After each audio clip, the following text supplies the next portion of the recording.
Donald Trump says the United States will basically tariff the world because the United States has been propping up other economies through trade deficits, and in doing so, he will eliminate the income tax.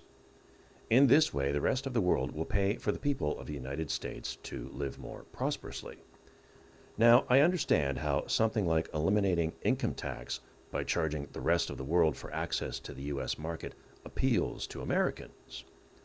Many Americans are quick to point out, as Trump himself has, that the U.S. got along very well in the 1800s by tariffing others. Now, that is only half the truth. The other half of the truth is that the U.S. during that time also did not have the Federal Reserve. What the U.S. had instead was honest money. When you have honest money, you will not experience inflation. So to simply say that we did really well by tariffing others in the past, and we will do that again to do really well now, is disingenuous. So what is really the truth of the situation today? Let's find out.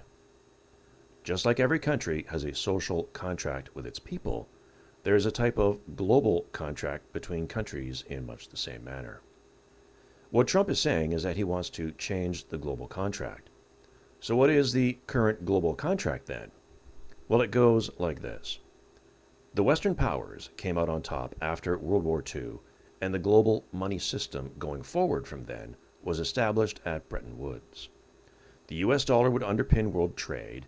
In other words, it would be the only currency in which all commodities would be priced and traded in globally.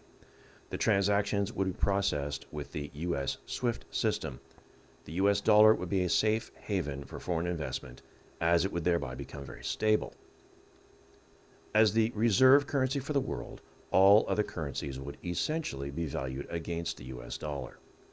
The U.S. would provide a safe, stable, and regulated market for investment in U.S. companies on the exchanges, and would open these exchanges up to foreign companies to list as well, thereby giving them a space for raising capital. All of this would benefit Americans who could invest in these markets and enrich themselves and provide a retirement nest egg for all who participate in those markets.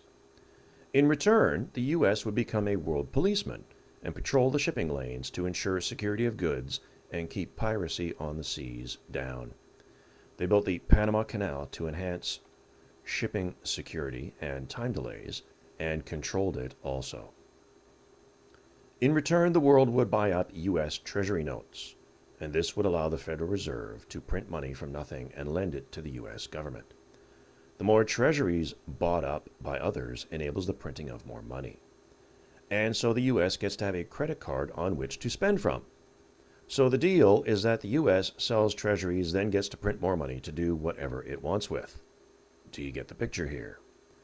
Americans get cheap goods because they police the world for stability, process international trade settlements, have an open and regulated market, profit off of that market, and print as much money as the rest of the world will purchase of the accompanying debt. This is what it is like to live off of a credit card and never pay the balance.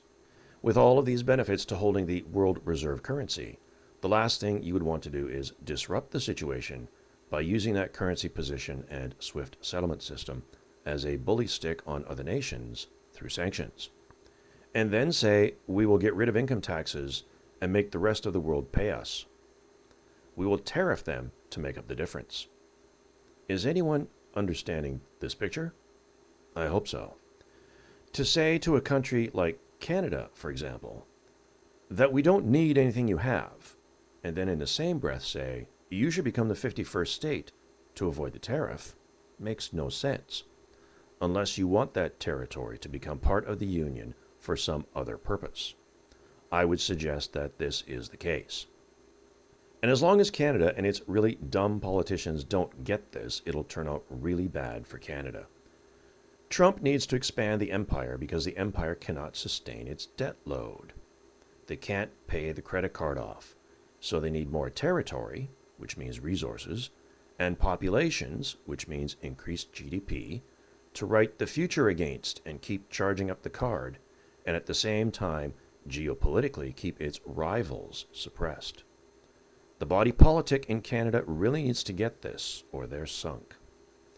The U.S. needs to keep Russia at bay militarily and keep China as the middle kingdom economically, so that it can be played whichever way is necessary as needed.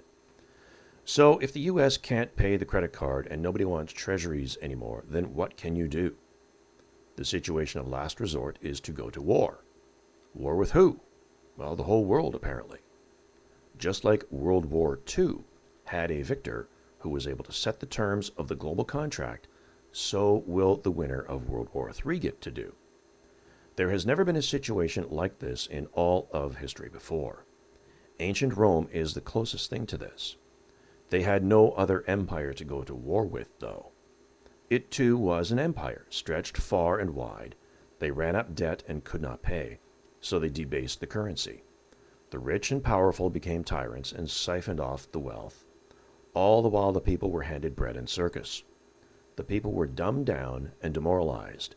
They were given and brought to debauchery. Perceived enemies of the state were put to death. The soldiers weren't able to be paid anymore, and so the end of the empire was a slow burn. Today, the burn could be much faster due to weapons technology, communications technology, payments technology, and so on. Never in history has there been an empire as vast as the U.S. and as indebted. The credit card is due, and the rivals have associated themselves together to bring about their own international payments system, their own gold supplies for backing a new currency model, and built up their own offensive weapons systems, stockpiles, and technologies. They're not interested in propping up the empire any longer by buying up treasury debt. The empire has to do something or else lose its position. All of this will inevitably lead to full-scale war-making. It will begin with technology advancements and interference, and through it all there are trade issues and disputes in an attempt to gain an advantageous fiscal position from which to deploy the war machine. In the end, the world goes to war, and either the empire wins and keeps its dominant political and currency position, or else it loses and another takes its place. If it loses, it falls into complete disarray and takes up the lowest position in the global order due to the massive debt on the credit card. When all of those now unwanted dollars come home, the value of them goes to zero. Some would call that hyperinflation, but it's not really. It's just simply that the dollar at that point no longer has any value. People need to understand that goods always have the same value, no matter what period of time you look at. A potato today has the same nutritional value to you that a potato had 1,000 years ago. It simply is priced differently due to the value of the money it is priced in. When that money has low value, the price of the potato is high. When the value of that money is high, the price of that potato is low. It's the same thing with gold. Gold will always have the same value no matter its price. The price of gold is a reflection of the value of the currency it is priced in. It is like holding up a mirror to the money.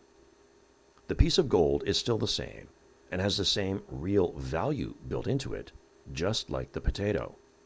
But when you hold the money up to the gold mirror, its true value becomes obvious. At one time, you needed $200 to buy that piece of gold, and today you need $3,000. That's a pretty bad reflection of the currency value. The currency lost its buying power. The piece of gold has lost nothing. To make you not understand this, they call it inflation and a normal part of the economic cycle. This is a lie. When you have honest money, you don't get inflation. Honest money doesn't lose its value. So again, to say that the U.S. did really well in the 1800s due to tariffs is not honest. They also had honest money in the 1800s. Today, the U.S. currency is really Federal Reserve funny money and is manipulated. This manipulation, you are to believe, is all just part of the boom and bust cycle of the economy and should be considered normal. It is not. So if Trump wants to disrupt the global contract, then he should expect his rivals to want to pick up the slack where the U.S. no longer wants to play. If Trump really wants the U.S. to be strong and hold pole position on the world stage, then he needs to get rid of the Federal Reserve and their funny money. This would bring stability back to the U.S. economy and inspire the confidence of the rest of the world as partners in the U.S.-led system. Otherwise, expect all of this to be settled out in the aftermath of global conflict like nothing ever seen before. The stakes truly are that high. The bottom line here is that we are in a time where everything is about to change. When the dust of war settles out, and there are no apparent nations able to establish a hegemon position, you can anticipate that global outfits such as the UN and tentacles thereof to want to take control and establish a one-world system, with the promise, of course, that such catastrophes would never happen again, and we all must unite around a global currency model so that no one country gains an advantage over another again. Of course, this will require your personal allegiance to such a system via digital identification, which in reality will be your indentured servitude to it. But people will line up for the promise of peace and stability, accompanied by transactional ease. They will do this because they don't understand. But you do understand, and that's why you are listening to this. So knowing this, where do we go from here? Prepare yourself and your situation as best as you can, and talk with your political representatives. Get them to understand this. Let them know that you understand this. Demand better from them. Spend time with your loved ones, and get right with God. Not much else you can do than that. So thanks for watching. Be sure to like, share, and subscribe, and see you again next time.